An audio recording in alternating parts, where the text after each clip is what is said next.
and a very good evening to you, and welcome to Politics 101 on a Thursday evening.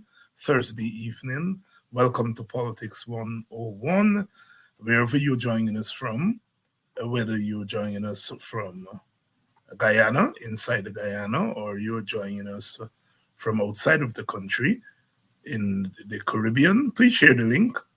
Please share the live, and let everyone know that we're on Politics 101.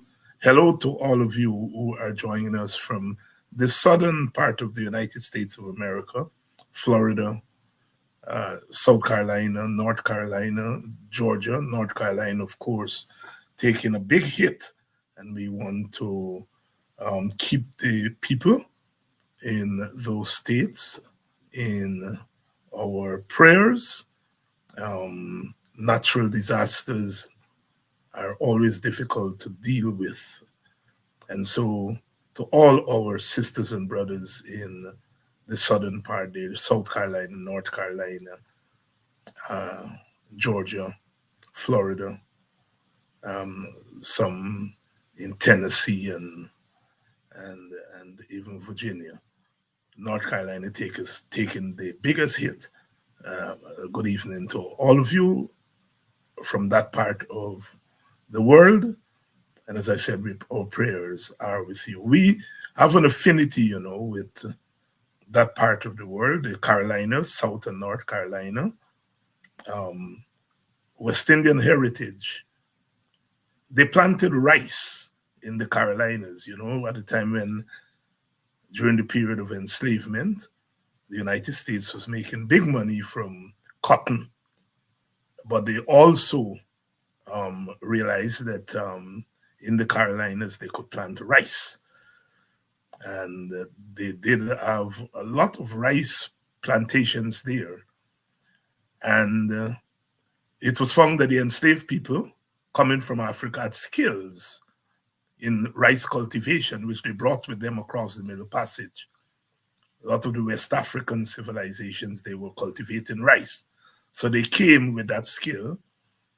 And lots of them came to the Caribbean, went to the Caribbean, Barbados, Guyana, Trinidad, etc. And in fact, when they were starting rice cultivation in the United States, in the Carolinas, they imported enslaved people from Barbados. 133 people were force imported from Barbados to initiate rice cultivation in the Carolinas. And so, if you from North Carolina, South Carolina, African Americans, a lot of you can trace your heritage back to the Caribbean, as those Barbadians were there and started the rice cultivation. In fact, those islands of the Carolinas where people speak like West Indians and people wonder, there was a lot of traffic between the Caribbean and the Carolinas, and they were involved in rice cultivation. They initiated rice cultivation there. Um, and a lot of enslaved people went from Africa straight onto those rice plantations, not just cotton, rice. In African American studies, we remember Priscilla, a 10-year-old girl who came to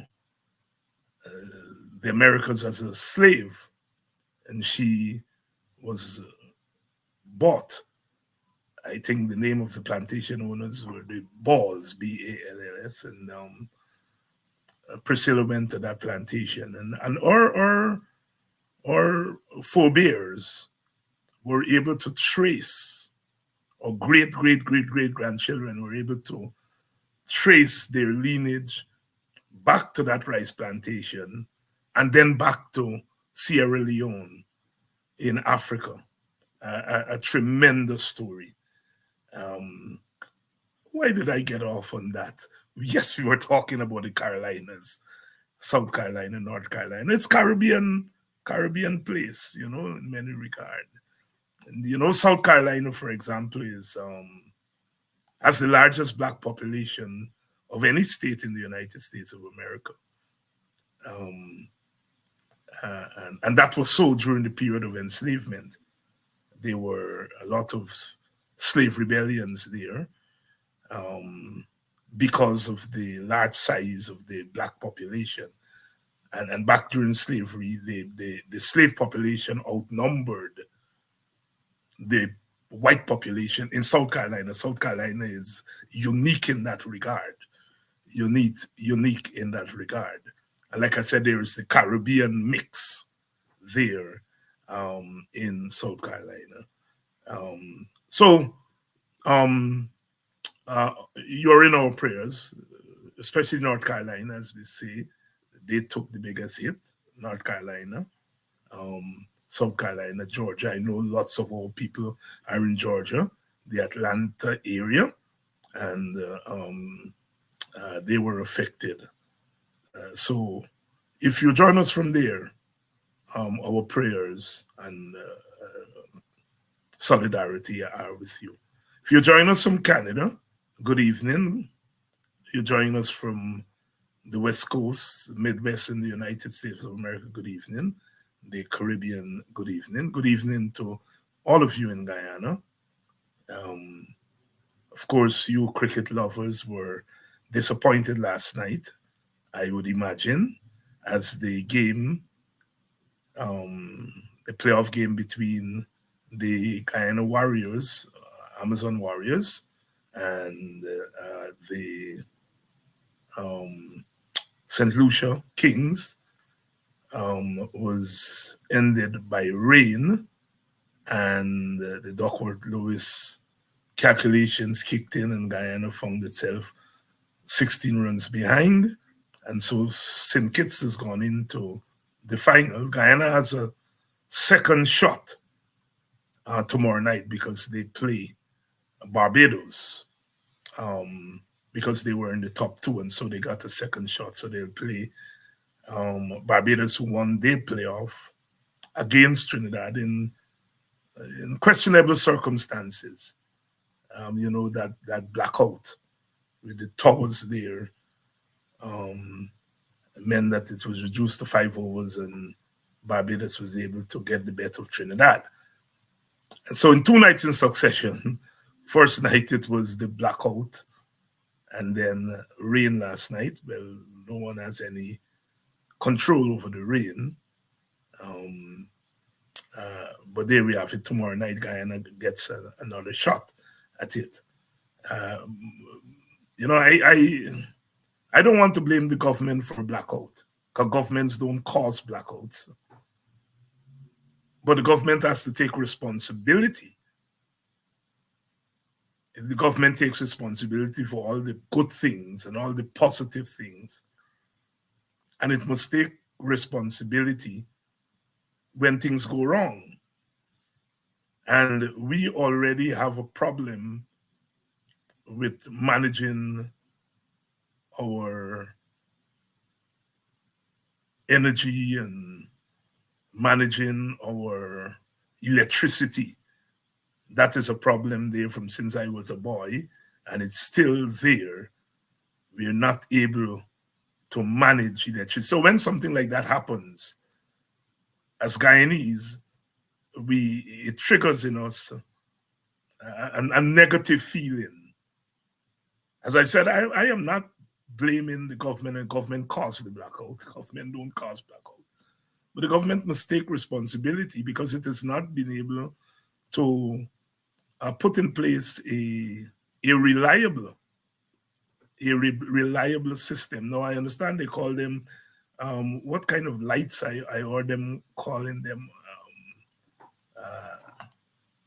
some kind of lights they call them, and they were making the point that artificial lights, I think is what they call them, but they were making the point that GPL was not directly responsible. Thanks, Yuri. Yes, artificial lights. That GPL was not directly responsible. That the stadium controls its own system. It's at its own generators, etc., etc. But the GPL would have been there in the event there were problems, and perhaps GPL helped to restore the lights after 2 hours. But it was such a major embarrassment in 2024. You listen to the commentators, they're all talking about how well Guyana is doing. Stupidly, some of them. Well, let me take it back because it's perhaps too harsh to say stupidly. But naively talking about development in Guyana. I don't know what development they're talking about. But as they're talking about all this development in Guyana, badam, the light go out.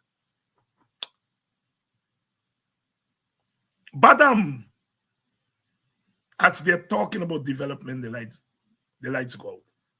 What kind of development are you talking about? The lights didn't go out because there was a hurricane or heavy rains and so on. No. The lights went out in this developed Guyana that they were talking about naively.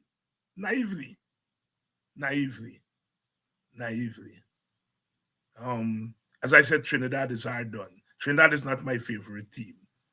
I find those guys, tend to be super arrogant. The Pollards and so on, I'm not questioning their cricketing skills, but there's something about those Trinidadians, those Trinidad cricketers, that generation, the Pollards and Bravos and the Pelton bowler that I find they're paying too much of respect. Narayan, those chaps turned their backs on West Indies cricket at a critical juncture. And I am not so easily forgiving of them. So I say that to say the Puran and all of them, I say that to say that they're not my favorite team. Not for cricketing reasons, but for non-cricketing reasons, because we're not non-cricketing, but indirect cricketing reasons. They turned their backs. Those guys had skills that if they had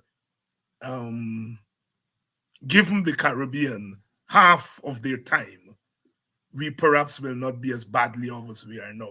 You look at Gorbaz playing in the CPL, and then his country is playing in a one-day series. He leaves the CPL, jumps on a plane, pay for his country. When he's finished, he flies back to the CPL. If Bravo and Pollard and Narayan and them had done that, split the time between making money and playing for the nation, we would have been what those chaps. Anyhow, this is not taken away from their skills as cricketers, right? And so I don't necessarily like them for, like I said, those reasons. But if I were Trinidad, I would appeal, because it was not their fault that the lights went out. But anyhow, that's that. But tomorrow Guyana gets another chance. We'll see. And I go there and I say naively, the commentators were talking about development in Guyana, and I'm saying naively because I find a lot of Guyanese do it too, and people, I mean, they mean well, but it's naivety. People confuse growth with development. People confuse, or they conflate growth and development. I remember as a boy listening to the radio, early 70s. I was a schoolboy. And I remember hearing a guy on the radio Wilfred David. He was then an advisor to the Burnham government. Wilfred is from Belgium. The Davis from Belgium, and he's in Washington, D.C. No, he's still alive. He was a professor at Howard University. He's retired now. But I remember hearing Dr. David on the radio talking about growth without development, that a country can have growth without development. I was in second or third form. And I remember hearing that. I didn't, of course, at that age, you don't know much about economics and economic theory and that. But that thing stuck with me. That thing stuck with me. That thing stuck with me. That there's a difference between growth and development. Later, I would learn that you can have growth without development, but in order to have development, you must have growth. I would learn that later, but it stuck with me. And so I'm saying, at that young age, one was able to at least have a sense of the difference between growth and development. And so I'm always amused when I hear people go to a place like Guyana and they see some roads and they see some buildings and they call it development. The government does it for obvious reasons. I think Jack Dio and them know better. They know that it's not development, but it's in their interest to say it's development. And people repeat it. I suppose their supporters repeat it for obvious reasons, but I think their supporters should know better, and I think they know better.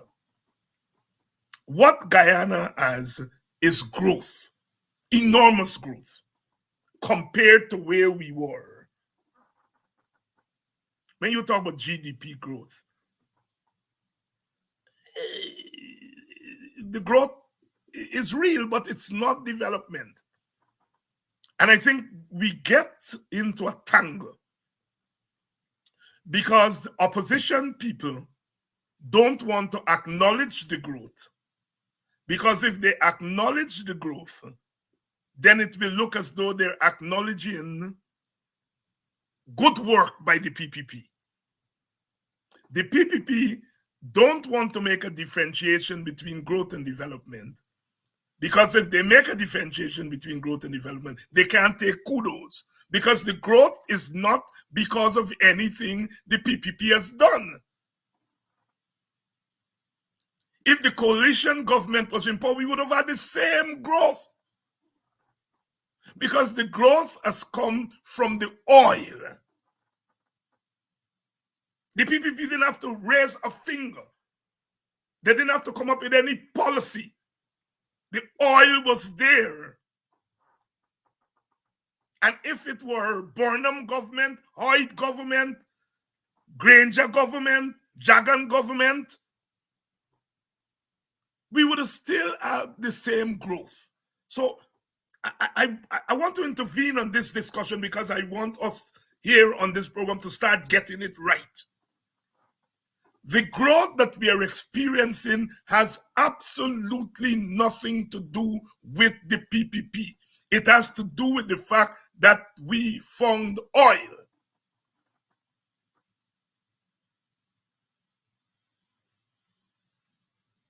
If you're selling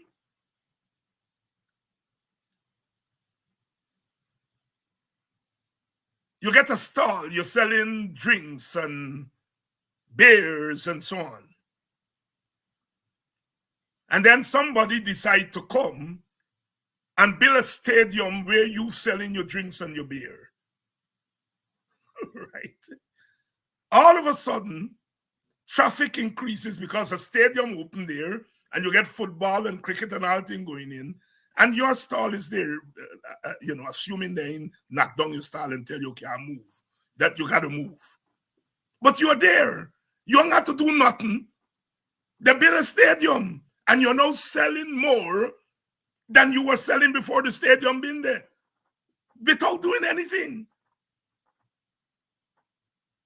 So, sisters and brothers, the growth, do not be afraid to acknowledge that the GDP is growing. And that regardless of which government was there, we would have had the same growth. And that if and when the government changes next year, and the new government gets in there, and that new government hopefully will pay more attention to development. In order to develop, they will have to take advantage of the growth that we have. So do not poo-poo the growth, because it's the same growth we will have to use to change from growth to development. So that's the first thing I want us to get right. In acknowledging that the Guyana GDP is growing, the growth rate is not giving any credit to the PPP. They have nothing to do with the growth rate.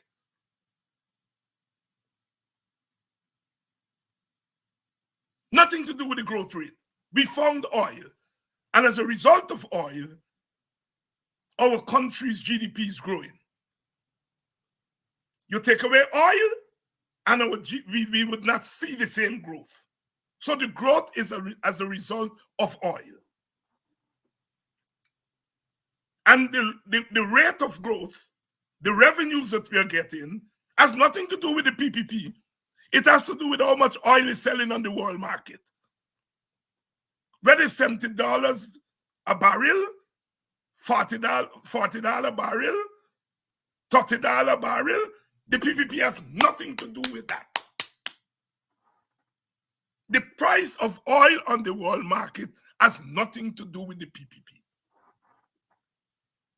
The oil that is there has nothing to do with the PPP. Our growth rate has nothing to do with the PPP. Let us get that straight.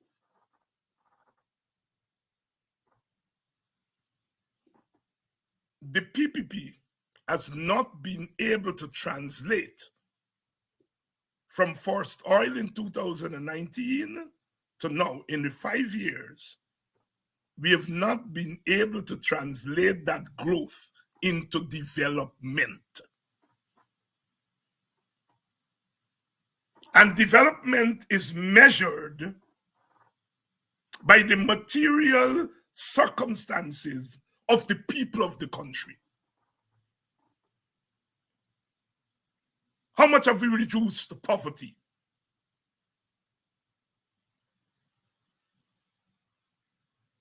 Poverty rate in 2000 and before oil, it was 60 something percent, 60%.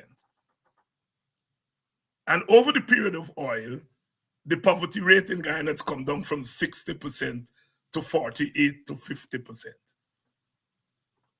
So again, the poverty rate has come down since oil by 10%.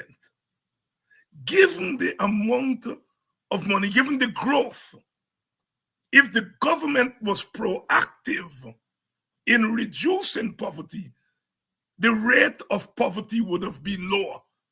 So that the rate of poverty has come down has nothing to do with the government. Guyanese, 80% of Guyanese still rely on remittances from outside. And when you talk about the reduction of poverty, you have to figure in the remittances. And so the coming down, the meager, slight lowering of the poverty rate has nothing to do with the PPP, because the PPP has not targeted poverty. It has to do with other factors.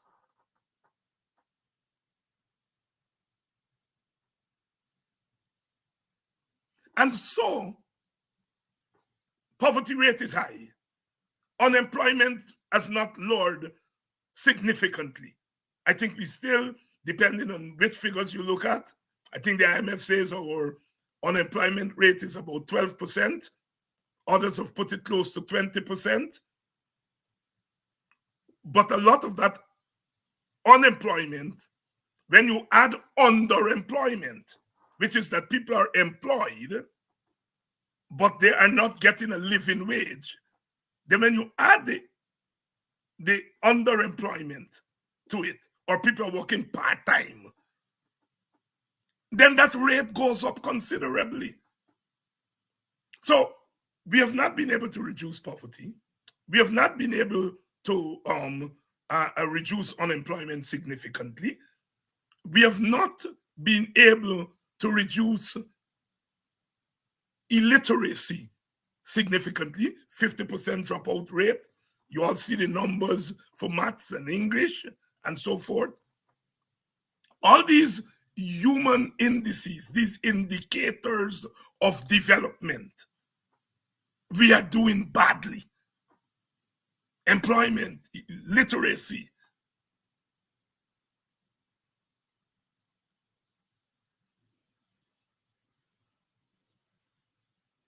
All these things, these are the indicators of development, especially poverty. If the more you reduce poverty, the more you are on the path to development. If half of your population lives on $5.50 US or lower, that's what's happening in Guyana. Half of our working population are earning $1,100 per day or less. $1,100 per day or less. So the indicators of development, we are doing badly. The indicators of growth, we are doing well. The government stands in between growth and development, or growth and underdevelopment. And this government has been able to translate our growth into underdevelopment, not into development. Walter Rodney wrote the book, How Europe Underdeveloped Africa.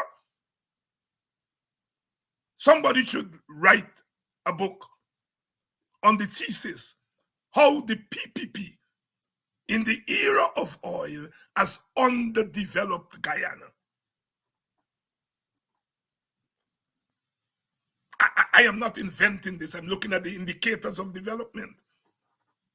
And I have to say that I'm not an economist. I'm, an observer, and I pay attention to these things. So I may be off with some of the technical things. But, as I said, don't be afraid to acknowledge the growth. The growth is not because of the PPP. And the PPP has not been able to translate the growth into development. In fact, it has translated the growth into underdevelopment. The value of your dollar before oil has not gone up, it has gone down. What your dollar could have bought in the market before oil, before the big growth rate, it is not able to buy today in the era of growth.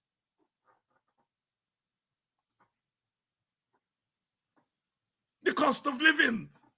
Starbucks News is doing a wonderful job every week, and the government is poo-pooing it. But what it is showing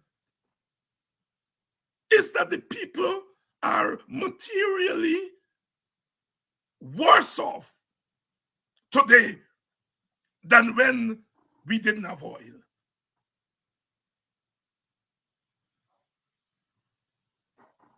Which takes me to my next point. Having cleared that growth is real. Development in Guyana is not real because it's non-existent.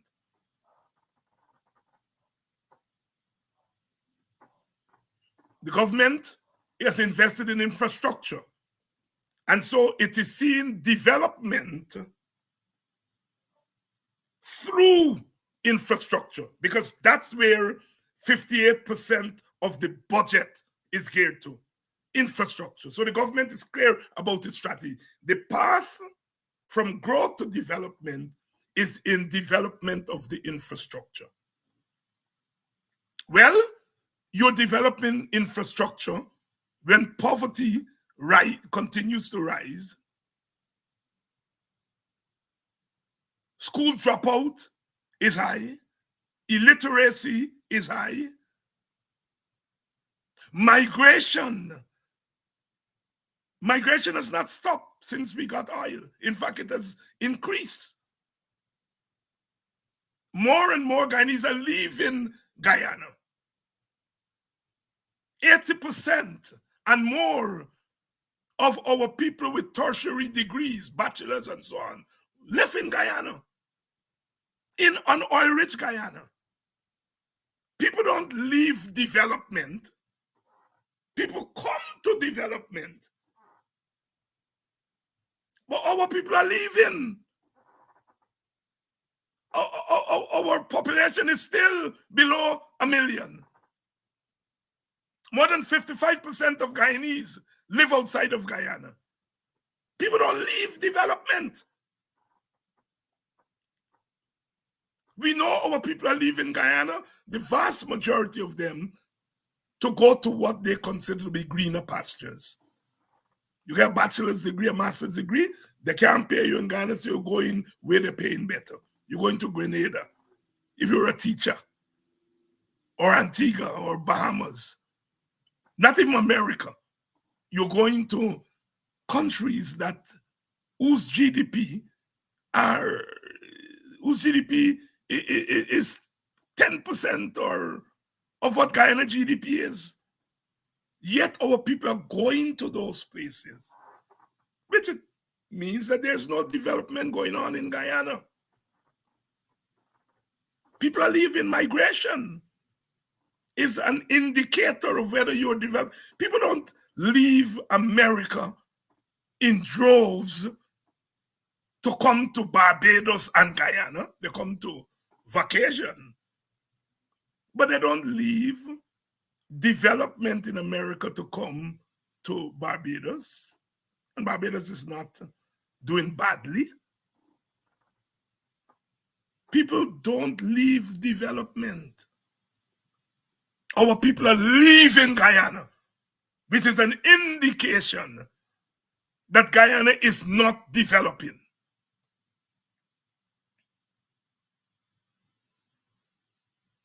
Somebody was giving me advice the other morning that, Doctor, if you want to be taken seriously, go get a job at UG and go home.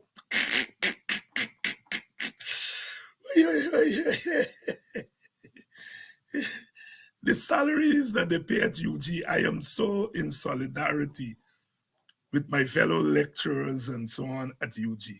But I tell you, I can't live. My expenses, UG can't pay my expenses. A lot of Guyanese would like to go home. To do what? To do what? A lot of Guyanese will go home after retirement. But as they get sick, they gotta fly back to America or England. Because we do not have the healthcare infrastructure to deal with certain kinds of illnesses. That's another sign, indicator of development.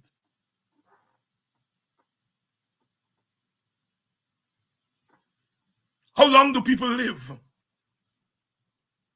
Are people dying of certain diseases that are curable? Do we have nursing homes equipped? Or people who retire and they go home back that they, if their family are not there, that they can go to nursing home and get the kind of care. All those things are signs of development, not there in Guyana. So when we are beating the PPP, do not afraid to say, God has made it possible for our growth rate. And you, the PPP, have not been able to translate the growth into development. You're translating it into underdevelopment. My attention this was drawn to a letter written by former Prime Minister Sam Hinds in today's Kaitro News.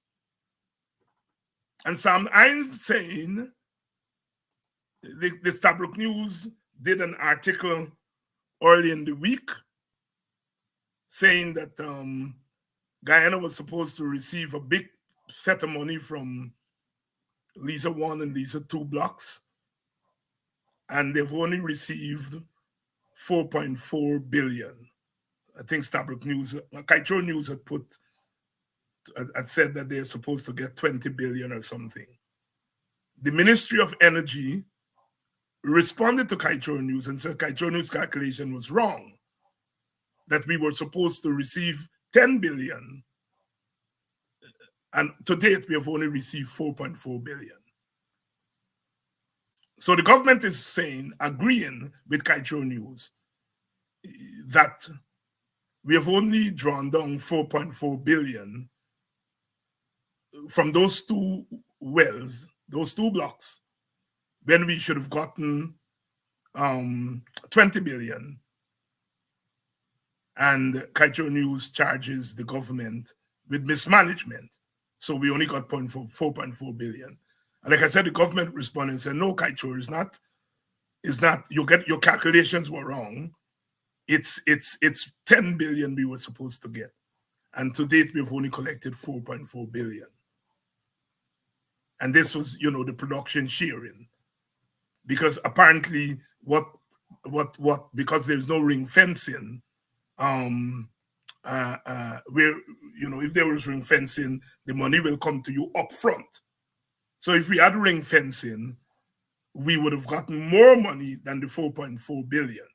Because we don't have ring fencing, government is taking part of, not government, Exxon is taking part of the revenues from one block and they're putting it into other blocks. In the end, Guyana will get the money, but they will get it at the end. At the end. Ring fencing means that you cannot take money from one block and invest it in another block. Right? And if you weren't doing that, if you had ring fencing, more money would have come. So we would have gotten presumably more than the 4.4 billion if there was ring fencing. But because there's no ring fencing, Exxon takes the opportunity to take money from one block, invest it in another block. In the end, like I said, Guyana is going to get that money, but right now we would have gotten up front. Anyhow, so I think Kaitro News has accepted that they calculate wrong because it's about, how much per barrel you calculate. And I think Kaitro News has accepted we should have gotten 10 billion, but we got 4.4 billion. In comes Prime Minister Sam Hinds. And Sam Hinds said, well, look, we got 4.4 billion and we should feel good about it. We should feel good about it. Because according to my friend Sam, according to Sam, if we have trouble absorbing 4.4 billion, we would get more trouble if we had 10 billion. Jesus Christ. Sam.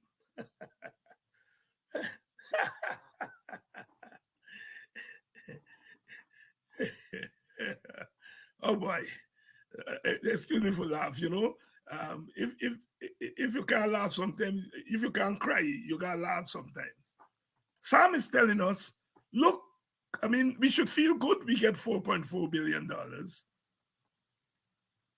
Because if we have trouble absorbing 4.4 billion, if we had 10 billion, we would get more trouble. What Sam really should say is, We get 4.4 billion and it's not trickling down. Maybe that's what you want to say. And it's not trickling down to the people. It's not helping to reduce poverty. It's not helping to reduce illiteracy. It is not helping to improve the cost of living. It is not helping to put more wages in the pocket of workers. If we can't do that with 4.4 billion, if we had 10 billion, it'll be worse. Sam, if we get in 4.4 billion and we thief in it, or we putting it into infrastructure so it can go into the pockets of a few comrades. If we get $10 billion, Sam, you're right. Is more money going to be stolen? More money will be funneled to the comrades. That is what Sam, I think, intended to say. That's not what he said. He used the word absorb. Sam has a way in using words that sometimes you don't know what he means. But he said, if we have problem absorbing 4.4 billion, what if we had 10 billion? Sam, if we cannot distribute 4.4 billion equitably, when we get 10 billion, we are not going to be able to distribute it equitably, Sam. That's what you ought to be saying. And somewhere deep in your inner mind, I think that's what you want to say, but you can't say it because you're a PPP. So here is Sam saying we must feel good because of 4.4 billion. Kaitor News, in his news story, has a headline: Guyana should rejoice over paltry proceeds from oil, former PM Sam Hinds says. Now, here is where Kaitor News gets it is as guilty as Sam. Guyana should rejoice over paltry proceeds. Glenn, Kaitor News, I love you all. But 4.4 billion out of 10 billion is not paltry for Guyana. 4.4 billion is not paltry for Guyana. 4.4 billion is almost half of 10 billion. Sam is wrong to say we should rejoice. Kaitor News is wrong to say it's paltry. And here is where I come down, in between them. Both of them are misleading the nation. Sam is saying we should rejoice with half of what we get when we should have gotten 2 times that. No, Sam, we can't rejoice because your government policy has not allowed us to draw down as much as we should draw down. But Kaitor News, you are also misleading Guyanese because 4.4 billion US dollars for Guyana is not paltry compared with what we used to get before. It's not enough, but it's not paltry. So Sam should not be rejoicing over 4.4 billion. And Kaitor News should not poo-poo 4.4 billion. Because that's 4.4 billion, 90% of it has gone into the hands of the friends, family, and favorites, to use a PNC term.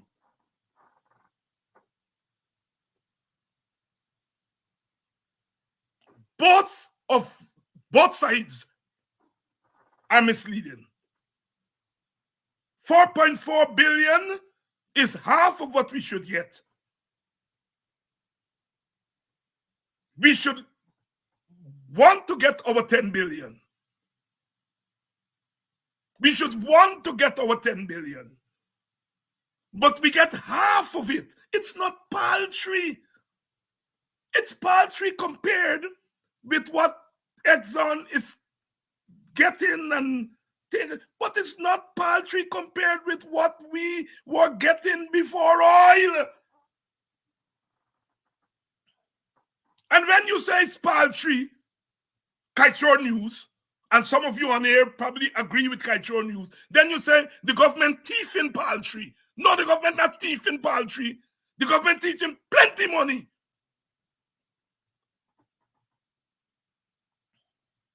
That paltry that you were talking about, Kite News, go look at the PPP operatives and the properties that they own. Go look at the businesses that they get. Go look at their bank account. And tell me if it's paltry. Tell me if it's paltry. Go look at them big contractors and how they're living. And tell me if they live in paltry. Look, we got to get this right. The Working People's Alliance, the WPA, our party, my party, we are saying this is not knee-jerk. The contract bad, full stop. The contract bad. But what we are getting from that bad contract is not paltry compared to what we were getting before. And what we are getting is enough to move Guyana along a path of development.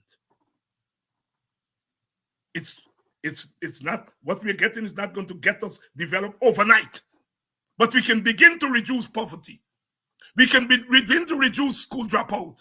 We can begin to reduce the cost of living with what we are getting. It's not paltry, comrades. It is not.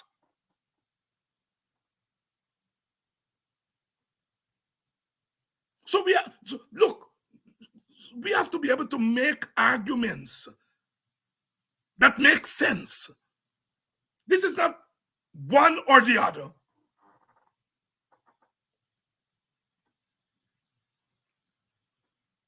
Look, I have no place for the PPP, no time for the PPP.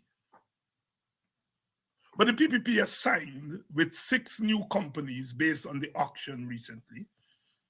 They have signed a new PSA.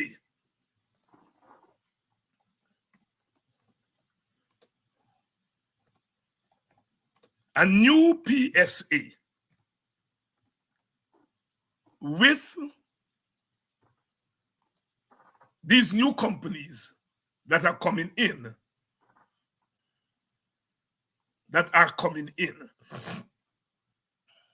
They've signed the new PSA. How does the PSA, the new PSA, differ from the old PSA that was signed back then under the coalition? Under the new PSA, the royalty rate will go up to 10%. So we had a 2% royalty rate.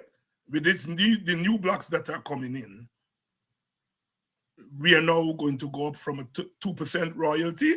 We're going to get 10% royalty. The cost recovery ceiling will go down to 65%. Right? Under the old PSA that some are arguing should be renegotiated, the old PSA, the cost recovery was 75%. It has now come down to 65%. So the companies will get back 65% for their cost recovery. And the profit sharing will remain 50-50. So the difference between this new PSA model and the old PSA model is that you have higher royalty from 2% to 10%. And the cost recovery has been lowered by 10%. That is the difference. We have to acknowledge that there is a new PSA that is an advance on the old PSA.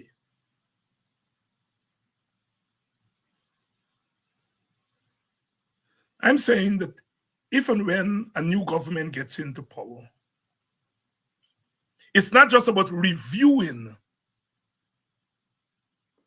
the PSA that was signed with Exxon back in 2016 and reviewing this new PSA that is signed by the PPP. Like I said, this new PSA lowers from 75 to 65 for cost recovery,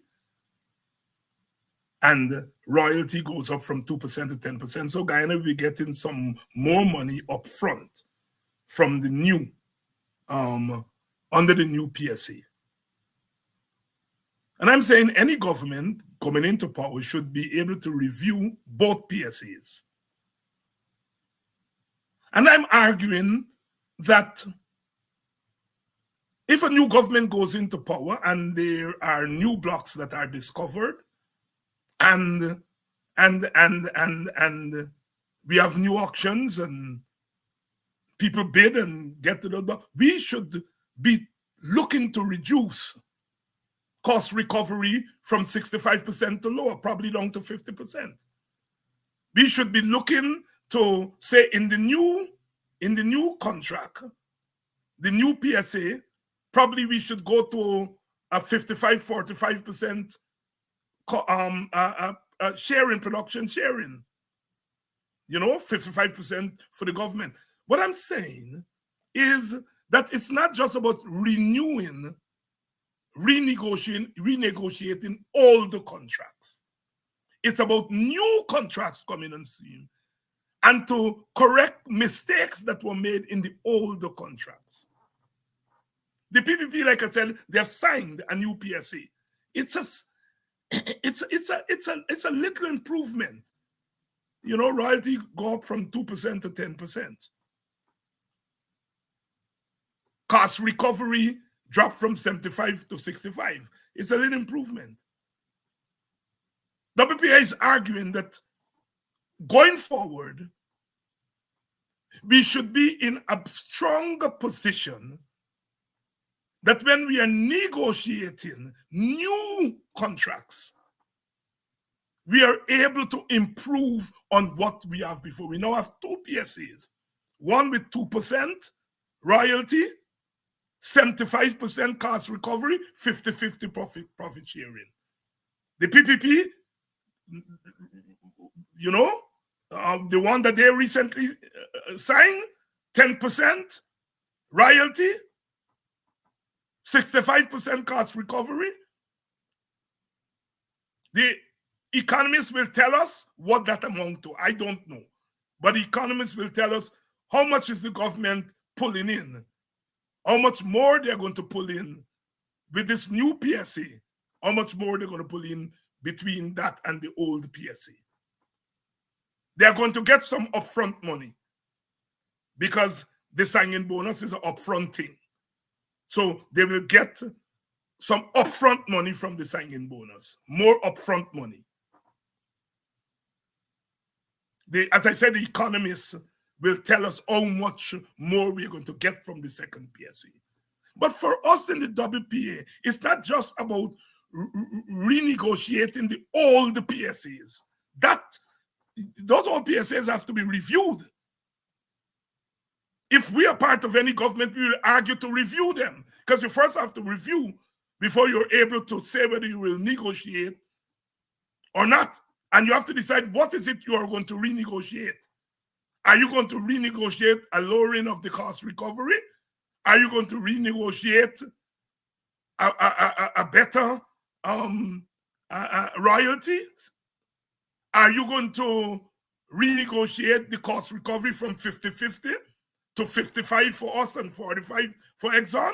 What are you going to renegotiate?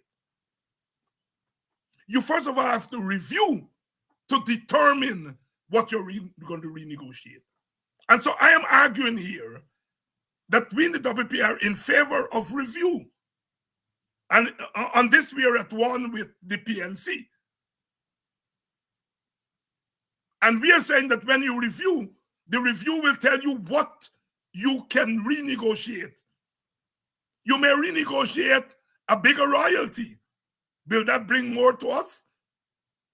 or you can leave the royalty at 2% and renegotiate a higher production sharing, or should you leave production sharing at 50-50 and reduce a law, renegotiate a law cost recovery? A review will tell us that. So let us not be knee-jerk on these things. Let us not be knee-jerk. Our strength is going forward. As new blocks are found, because we are estimating there are over 30 billion barrels of oil that we have. The government and some of the companies are, Exxon, they're telling us it's 11 billion. We are saying there are about 30 billion barrels in reserve. So going forward, we have a chance to have new contracts. And we are saying that we have to pay attention to better contracts going forward, even as we are reviewing old contracts. This thing, where Kaitron News is saying the contract is good for nothing. If you don't renegotiate the contract, nothing else matters.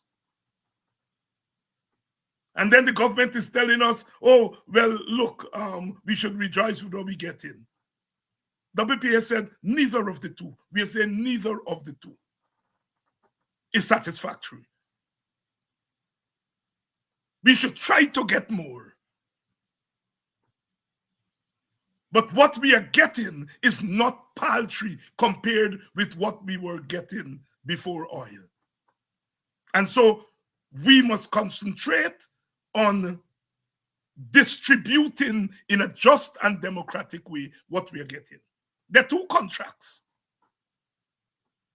There is a contract between Guyana and Exxon and the other oil companies, and there's a contract between Guyana government and its people.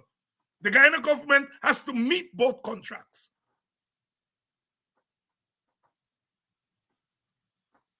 The business contract with the companies that are pumping our oil,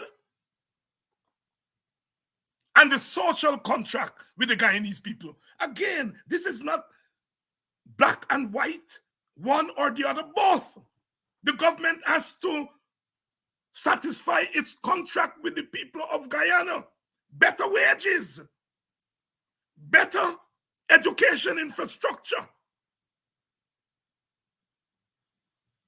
targeting of poverty.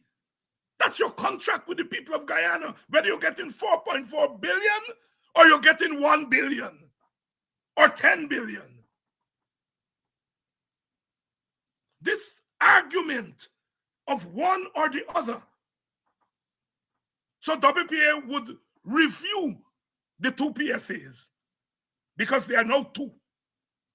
The first one signed by the coalition, the second one by the PPP. And with new contracts,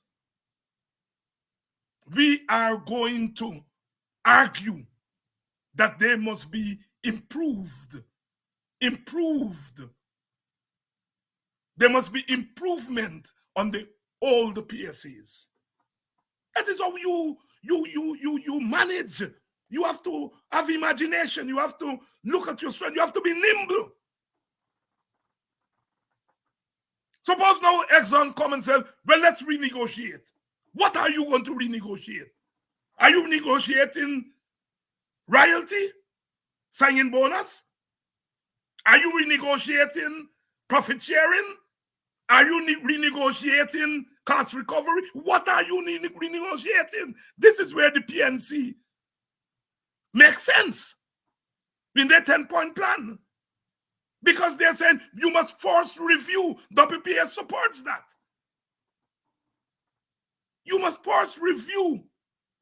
And you must look at your choices.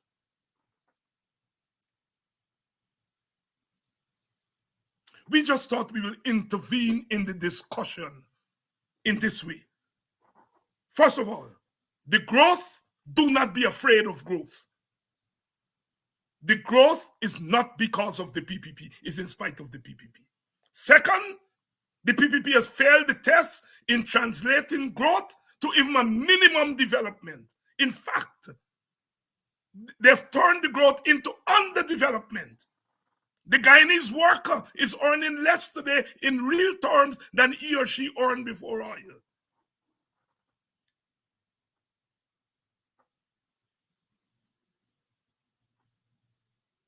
Illiteracy, school dropout are still as high as when we didn't have oil. Poverty still stares half of our population in their faces.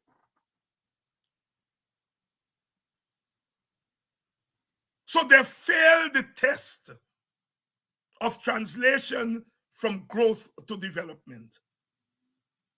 But the growth is real. Because if there is a new government, when there is a new government, it is that same growth the new government will have to use to facilitate development. So don't throw the baby out to the bathwater. It had nothing to do with PPP. You know, they're not, IMF and the World Bank and so on, they're not lying when they say we have a high growth rate. And high growth rate, you're right, it's numbers. It's a numerical measurement. If you take away what we're getting from oil, that growth rate will go from 48%. It's projected this year to go by 30-something, go up to be 30-something percent growth rate. They're saying 48.7 in the first half. And by the end of the year, they're predicting it should be somewhere in the 30. Don't poo-poo it. It's real. The rate is real. What is not real is the development. There's no development. There's underdevelopment. And so we got to get our arguments right if you're going to trap the PPP. They like when we say there's no growth. They like that. Well, we are saying to you there's growth in spite of you, not because of you. And you have not turned that growth into development. Get the hell out of here and allow people who have the vision to translate growth into development. And that is the platform on which the WPA is campaigning.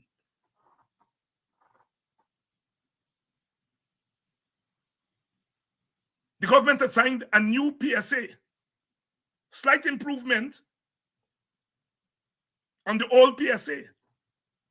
But we have to be frightened because they're getting more money now upfront from the signing bonus, the royalty that gone up from 2% to 10%.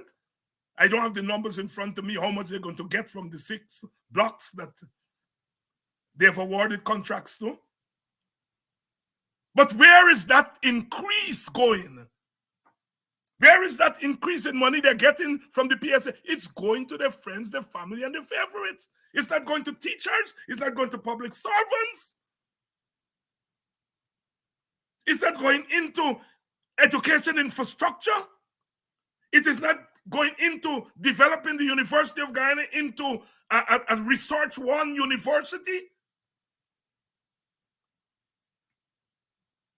It is going into infrastructure, which is the cash cow for corruption. So the PPP is turning our growth not into development, but our growth into corruption. That's a new economic model now. Translation of growth into corruption when it should be growth into development. Translation of growth into underdevelopment when it should be growth into development. So I want us to get it right. The PPP can be more bright than we. We are as bright as they are. And we are not going to be knee-jerk and just say, the growth is, no, the growth don't mean nothing. Kaitro News is into that, and, God bless them. They're making a contribution in highlighting the sins of the old contract. But beyond that, they're not helping us because they're not saying what we are getting, though compared with what the companies are getting, what we are getting is small. But compared with what we were getting before, compared to the size of our population, 700 and something thousand people, what we are earning on oil, each Guyanese should be worth 20-something million dollars. We are not getting that, and Kaicho News is not paying attention to that. And then our brother Sam, on behalf of the government, poor Sam may be helping our case. Because Sam is saying, if we can absorb 4.4 billion, how can we be able to absorb 10 billion? And I'm interpreting for Sam, because he's speaking another language. Sam is really saying, if he thief in 4.4 billion, if you get 10 billion, you don't expect thieving to increase? That is what Sam should have said. I'm interpreting for him. So Sam is wrong to say we must feel good. And Kaicho News is wrong to say we mustn't feel nothing.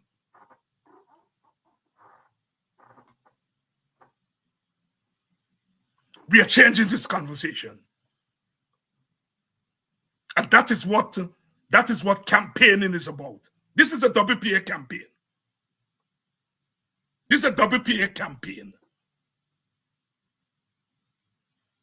Yes, we may not be able to show, 50,000 votes that we get in the past, but we are saying we are connecting with our voters. And the way we choose to connect with our voters is to, first of all, tell the truth. And second of all, in the process of telling the truth, to indict the PPP. You can't indict them with lies because they are liars. You indict them with the truth. The minute you say that what we get in is paltry, Jack, you don't have to fight nothing because, it is not true that what we are getting is paltry compared with what we used to get.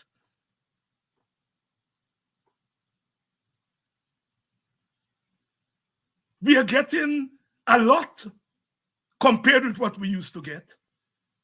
Compared to the size of our population, each citizen is worth, theoretically, a lot more than we were worth before.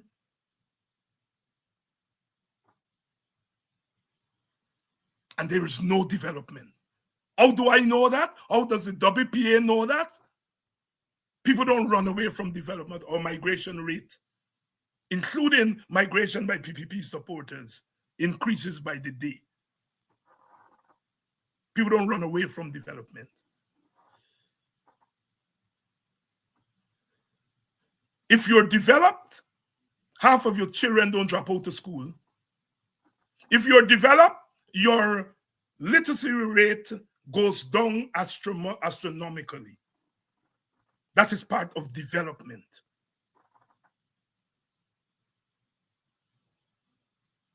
Your university must be a research one university, so that when your people get sick, they don't have to fly to Trinidad or Barbados to do, I don't want to say simple medical procedure, because no medical procedure is simple, but to do certain routine medical procedures, which we have to go outside to do. Those are marks of development. And the WPA is serious about development.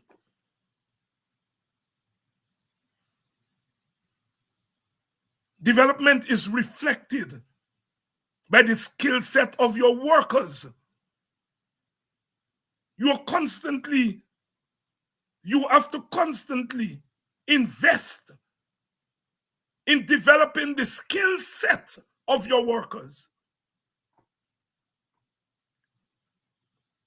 All them roads that you build in, half of the Guyanese population will never walk on them roads. Lady in Boxon tell me, me not drive car,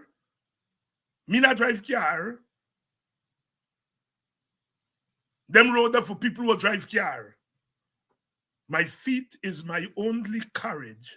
That's what Brother Bob says. My feet is my only courage.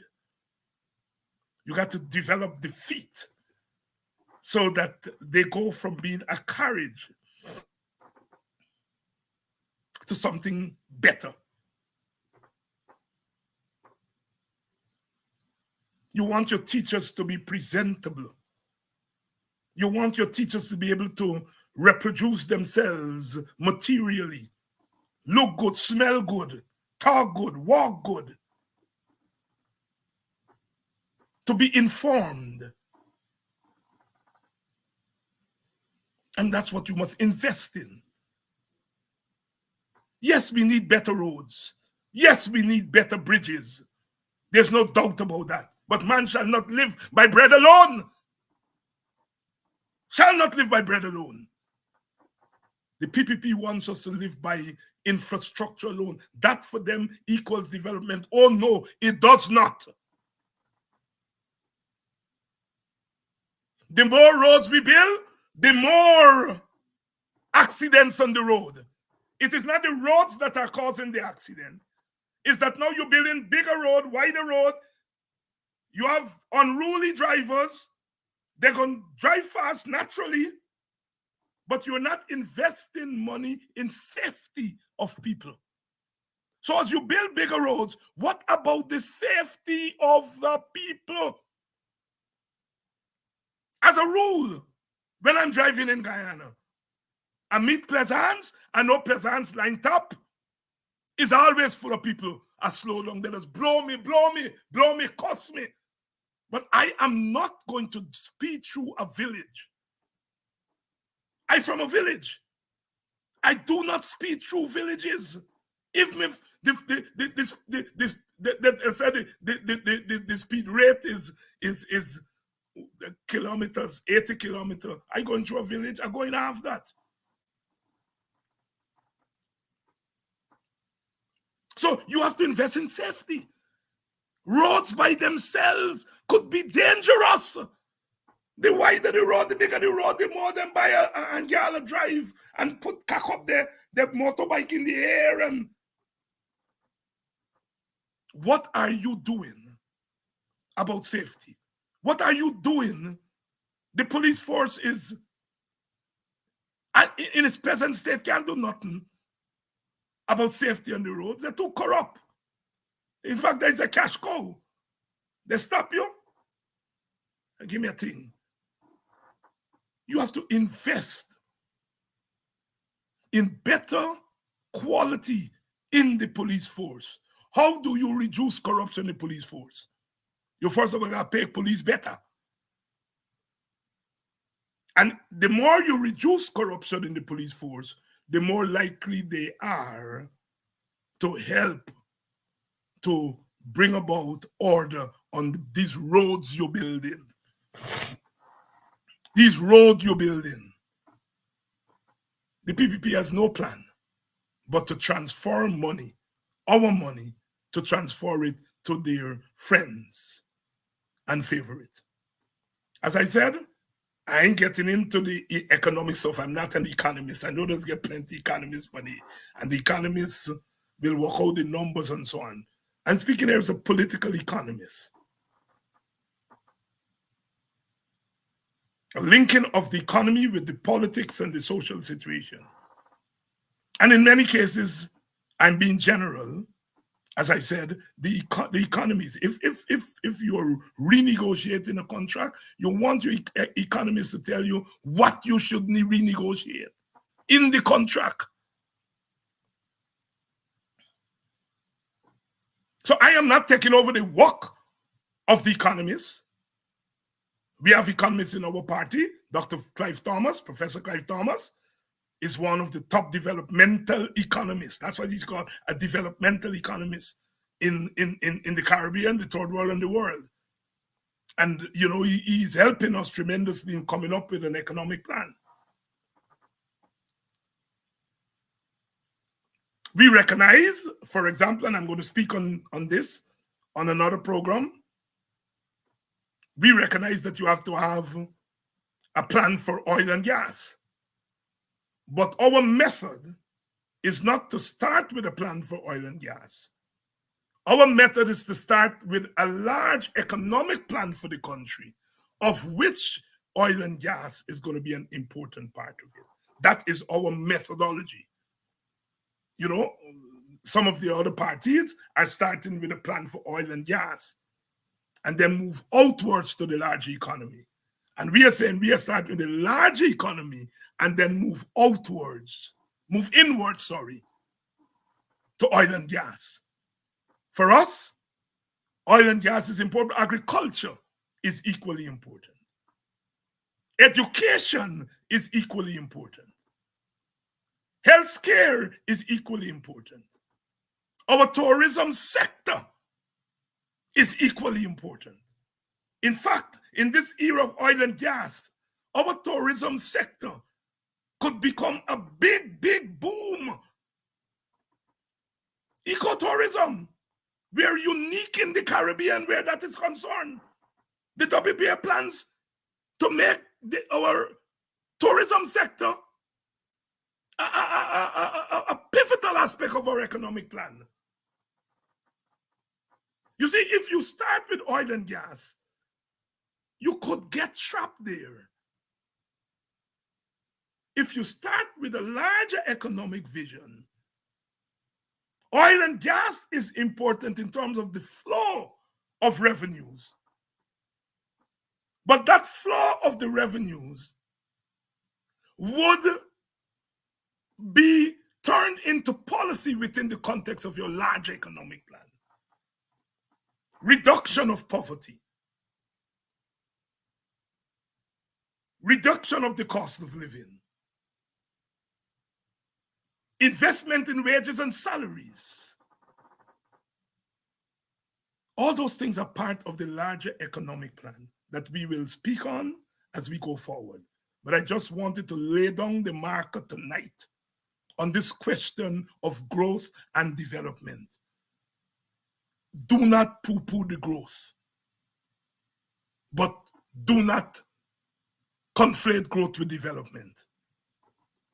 Poo-poo the development, because the development is not development, it's underdevelopment. Put this growth in the hands of a government that includes the WPA, and you will see development. That is the message. I am not sitting here and telling you all that the WPA can win an election. That would be the miracle of our times. You know, we are a relatively small party, so we don't have a track record in things. But you know, I think if we had a system where each party runs on its own, and then at the end of the election, you collate with who you want to collate with. We would collate with parties that we think can put Guyana on the right footing, not the PPP. We don't feel the PPP is putting Guyana on the right footing. So as a short term, we're not going to, in the end, we believe in shared governance. So we will have to deal with the PPP in the end. But I'm not going to sit here and tell you we can win an election. I'm not saying that to say the PNC is wrong, because the PNC could win an election on its own. They're a big party. And the possibility of them winning an election on their own is 10 times higher than the WPA. So we can't speak like them, right? Right? But we feel that we are speaking for a segment of our population, bigger than people will give us credit for. We feel that in an election, all things being fair, we can win seats. Somebody was telling me about an unofficial poll or an official poll, I don't know what it is, that shows the WPA winning 3 to 4 seats. And that was the first time that group is polling us. The first time they polled us, it shows us winning about 3 to 4 seats. So they say, I don't know. I haven't seen the methodology. I haven't seen that. But we feel that, you know, they are uh, you know, I am convinced that a lot of people, certainly on the opposition side, even if the WPA is not your first choice, the WPA is your second choice. And the late Lanny Grenier had come up with that thing where a person, what she multiple voting, and she said, give citizens two votes. They cast the first vote for the party of their first choice, and then a party of their second choice, they cast second vote. I'm trying to remember which country used that system, but Lanny Grenier had come up and she was suggesting that for America. Suffice to say, what I'm saying is that contrary to those who are Obia men and women who are saying WPA can't win a seat or they bring nothing to the table and so on, that is for them. We are doing our work and we are saying that we have a vision of where we want to take Guyana and how we're going to use the oil resources. And so this is a beginning salvo. We are not naysayers who are saying the growth don't mean nothing. Nor are we saying that the growth is development. Both of them are wrong. Growth is not development, but growth is necessary for development. And if the growth rate continues, when the now opposition wins power, our challenge to you, challenge to ourselves, is to turn that growth into development. And that's the one important plank of the WPA going forward, turning our growth into development.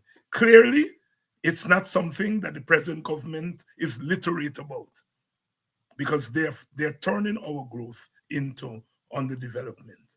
I love you all. Thanks for staying the distance with me in this important aspect of our conversation. I'll see you all tomorrow night. Well, it's CPL tomorrow night. I tell you what, I'm going to come on early tomorrow night.